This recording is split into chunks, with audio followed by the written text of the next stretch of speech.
অখিল গগৈ ডাঙৰীয়া তেওঁ সেন্সেশনেল নিউজ দি ভাল পায়।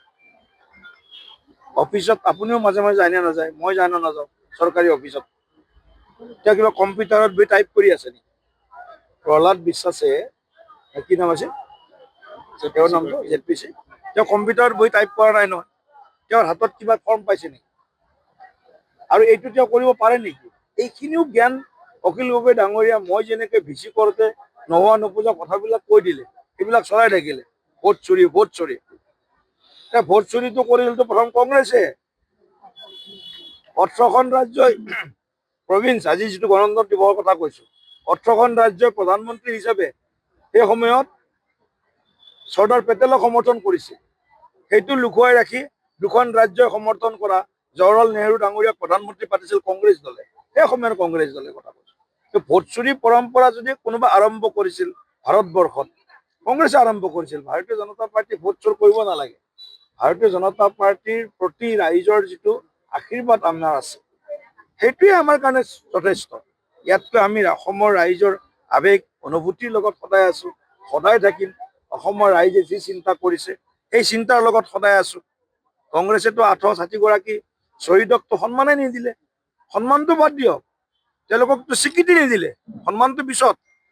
68 গৰাকী শ্বহীদে আজি গৌৰৱ গগৈ গৈছে নেকি শ্বহীদ আমাৰ ক্ষেত্ৰত, গৈছে নেকি?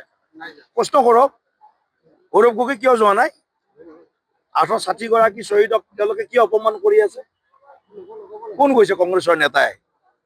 শ্বহীদ স্মাৰক ক্ষেত্ৰত কোন গৈছে কংগ্ৰেছৰ নেতা? আমাৰতো নীতিন নবীন ডাঙৰীয়াকো লৈ গলো, আমাৰতো গৃহমন্ত্ৰী ডাঙৰীয়াও গ'ল, প্ৰধানমন্ত্ৰী ডাঙৰীয়াও গ'ল।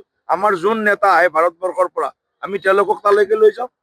অৰ্থাৎ আমাৰ সেই শ্বহীদসকলৰ প্ৰতি, সেই তেওঁলোকৰ ত্যাগৰ প্ৰতি আমাৰ সদায় আমি মূৰ দোৱাই আমি ইয়াক সন্মান কৰি যাম। তেওঁলোকে খিলঞ্জীয়াৰ লগত তেওঁলোকৰ কোনো আৱেগিক কোনো সম্পৰ্কই নাই, কেৱল ভোট বেংকত দৃষ্টিকৰণ নাই। মিয়াৰ ক'ৰবাত কিবা হৈছে নেকি? মিয়াৰ ক'ৰবাত কিবা দুখ পাইছে নেকি?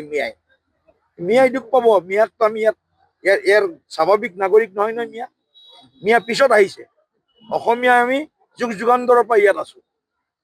মিয়াক প্ৰতি সকলোৰে দৃষ্টিভংগী সলনি হ'ব লাগিব।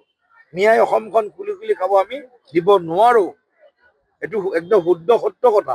আৰু তাৰ বিৰুদ্ধে যদি কোনো সংগ্ৰাম নকৰে বিজেপিৰ প্ৰতিজন কাৰ্যকৰ্তাই, মিয়াৰ আগ্ৰাসনৰ বিৰুদ্ধে শেষ বিন্দু তেজ টকালৈকে, শৰীৰত শেষ নিশ্বাস টকালৈকে আমি ইয়াৰ বিৰুদ্ধে আন্দোলন কৰি যাম।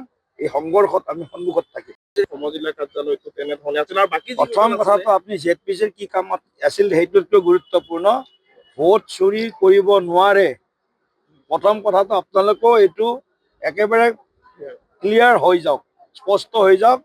আৰু কোনোবাই যদি কাৰোবাৰ নাম কাটিব বিচাৰিছে, নিৰ্বাচন আয়োগে আকৌ সুবিধা দিছে যে ক্লেইমছ কৰক, অবজেকশ্যন কৰক, মই জেনুইন ভোটাৰ, মই জীয়াই আছো। কাৰোবাৰ নাম যদি কোনোবা কাৰণত ধৰক কিবা কাৰণ কমপ্লেইন যাওঁতে যদি তেওঁ এজন জীয়াই থকা ব্যক্তিক মৃত হিচাপে আহিছে, এনেকুৱা ইমান হাল্লা কৰিব লগা বিষয় নহয় যে তেওঁৰ নামটো কটা গ'ল, মই তেওঁ জীয়াই থকালৈকে তেওঁৰ নামটো নাহিব ভোটাৰ লিষ্টত। এইটো এটা continuous process. Revision is a continuous process. Voter লিষ্টত নাম সোমোৱাটো ইলেকশ্যনৰ এসপ্তাহ আগলৈকে নাম সোমাব পাৰে। যেতিয়া আমি যেতিয়া পলিং ডেৰ দিনা, নিৰ্বাচনৰ দিনাও ভোটাৰ লিষ্টখনৰ ওপৰত এটা পৰিশিষ্ট বুলি এখন কাগজ যায়, তাতো নতুনকৈ অন্তৰ্ভুক্ত হ'ব। কাৰোবাৰ যদি কোনোবা চেঞ্জ কৰিছে, এড্ৰেছ চেঞ্জ কৰিছে বা সেই অঞ্চললৈ ভোট লৈ গৈছে, নতুন ভোটাৰ কোনোবা, তেওঁৰ নামটো বেলেগকৈ প্ৰথম পেজটোতে ওপৰত সংলগ্ন হৈ যায়। এইখিনি কথা সাধাৰণ কথা, কিন্তু মিডিয়াটো লাগে, TRP বাকী সকলোতো লাগে।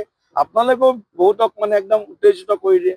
আপোনালোক বুলিবই নকওঁ, দুই এটা মানে ব্যক্তিয়ে কথা কৈছো, গোষ্ঠীও নক'ব, দুই এটা ব্যক্তিয়ে কৰে এনেকুৱা ধৰণৰ একদম হীৰা ফুলাই ফুলাই কথা কয়। কিয় কি কৰিব গৈছে? আৰে কোনেও ভোট চুৰি কৰিব নোৱাৰে। আৰু ভোট চুৰি কোনেও কৰিব নোৱাৰে, এই আজিৰ পদ্ধতিত নোৱাৰে। আজিৰ যিটো ব্যৱস্থা নিৰ্বাচন আয়োগৰ, আৰু আমি ভাৰতীয় জনতা পাৰ্টি বুলি নহয়, সকলো ৰাজনৈতিক দলৰ অধিকাৰ দিছে নিৰ্বাচন আয়োগে। BLA 1 এটা এছেম্বলি ছেগমেণ্টৰ কাৰণে আৰু BLA 2 প্ৰতিটো বুথৰ কাৰণে। তেওঁলোক অথৰাইজড হয় ইলেকশ্যন কমিশ্যন অফ ইণ্ডিয়াৰ।